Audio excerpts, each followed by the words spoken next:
morning, distinguished ladies and gentlemen, colleagues. I have given the difficult task to try and discuss in a few minutes the new emerging trends and research strategies to cure pediatric disease, as this is the official title of our international conference in pediatric and pediatric emergency medicine. This three-day international pediatric and subspecialty pediatric conferences with 30 presentations from 15 countries, representing approximately 33% of the world population, will be focused on general pediatrics and 12 subspecialties. My task is to discuss very quickly with you some of the most important research data in pediatrics in 2015, and all the data will be presented from up to date in pediatrics. I have no financial disclaimers on this presentation, and I start from allergy and immunology, in which an association between atopic eczema and or asthma shows a twofold increase in risk for anemia, particularly in iron deficiency anemia. Omalizumab, an oral immunotherapy for food allergies, seems to work better when used and seems to work better in co-treatment with anti-IgE agents. Therapy must be a cost-effective approach in desensitizing patients from food allergy. Passing to cardiology, standardized evaluation and management plan for children with syncope, physical examination and ECG is enough to finish up an investigation on cardiac conditions relying to syncope.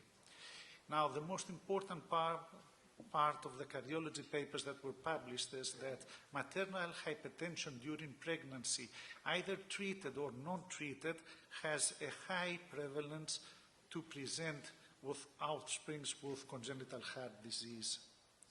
Epinephrine for the treatment of fluid refractory cold septic shock in infants and children.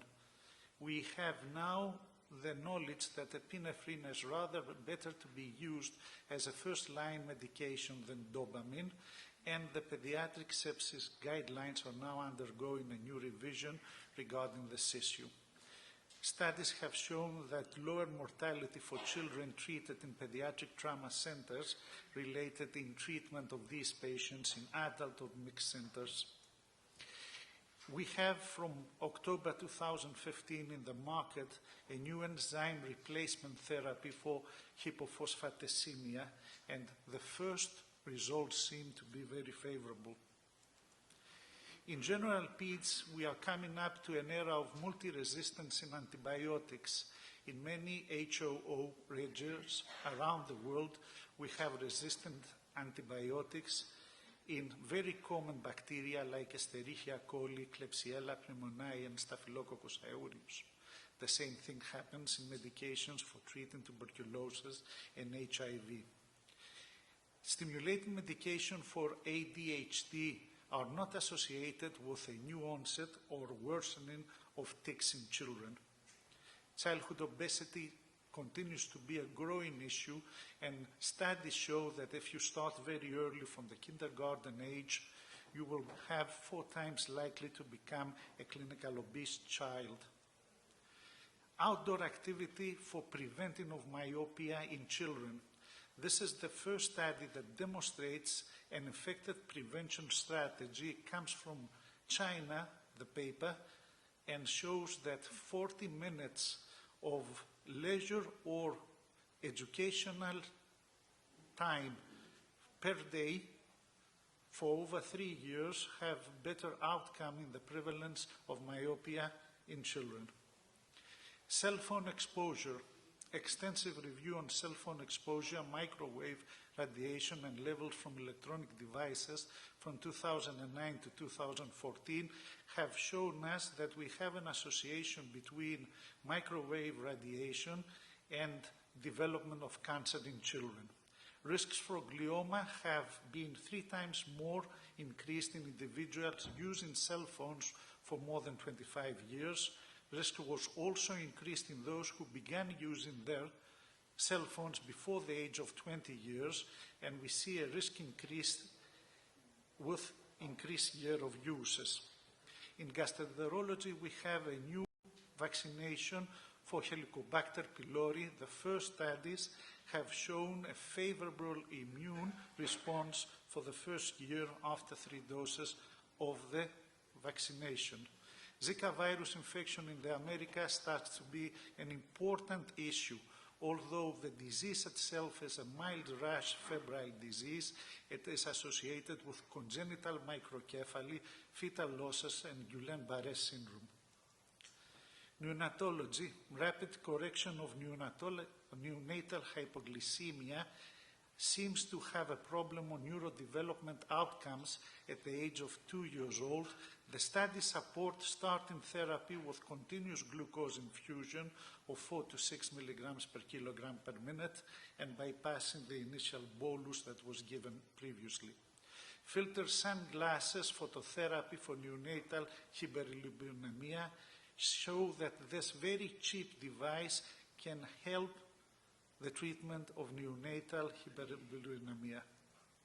In neurology, we have a new definition for status epilepticus and convulsive status conditions regarding on the time in which we fail the mechanisms to terminate the seizures and also the long-term duration of the seizures after 30 minutes. In pulmonology, the use of azithromycin to prevent or shorten the duration of symptoms in young children with recurrent wheezing asthma seems to work mostly if we start the treatment very early on the second day of the symptoms.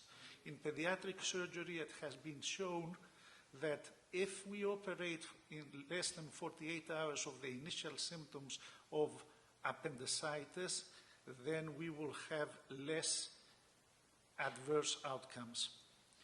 In psychology and behavioral pediatrics, the prevalence of autism is increasing, and we see that the previous reported prevalence in 2012 of 1 in 88 children has become now 1 in 68 children.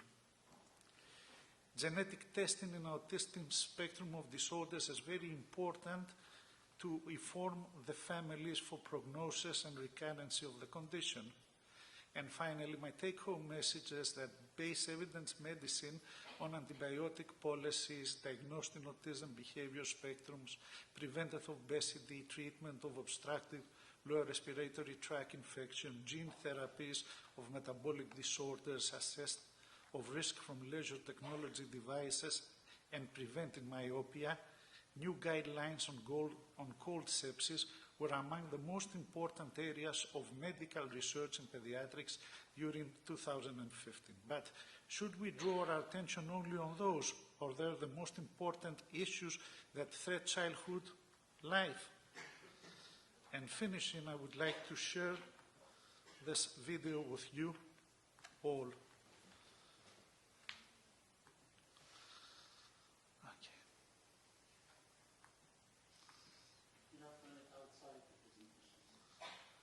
Sorry? Okay.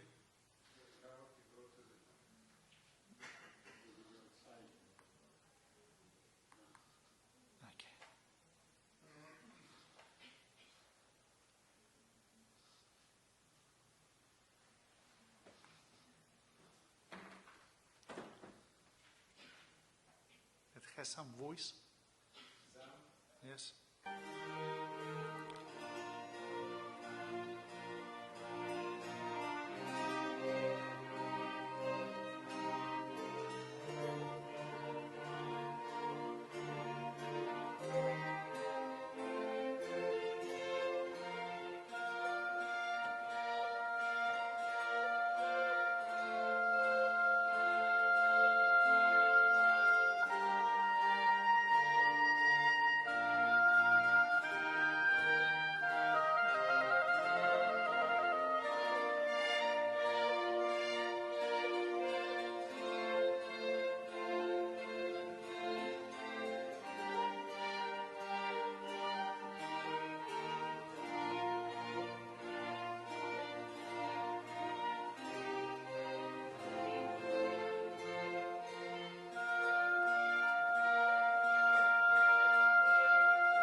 Thank you.